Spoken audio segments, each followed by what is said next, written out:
Marine ecology is the scientific study of the relationships between marine organisms and their environment. It involves understanding how marine life, ranging from microscopic plankton to massive whales, interacts with its surroundings, other species, and the physical and chemical condition of the ocean.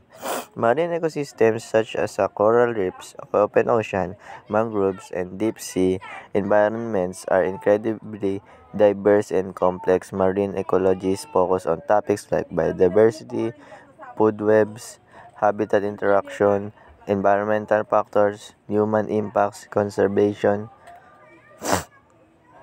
Biodiversity, the study of the variety of species and ecosystems in the ocean. Marine ecosystems are among the most biodiverse on the planet with a million species, many of which remain undiscovered. Food webs. Marine ecologies study of how energy flows through ecosystems. The ocean's food webs begin the primary producers like phytoplankton, which are eaten herbivores like zooplankton. These are in turn eaten by larger predators such as fish, sharks, and marine mammals. Habitat interaction. Different marine habitats, such as coral reefs, kelp forests, and seagrass meadows, offer distinct niches for various species. Understanding how species interact with these habitats and how ecosystem function is a key aspect of marine ecology.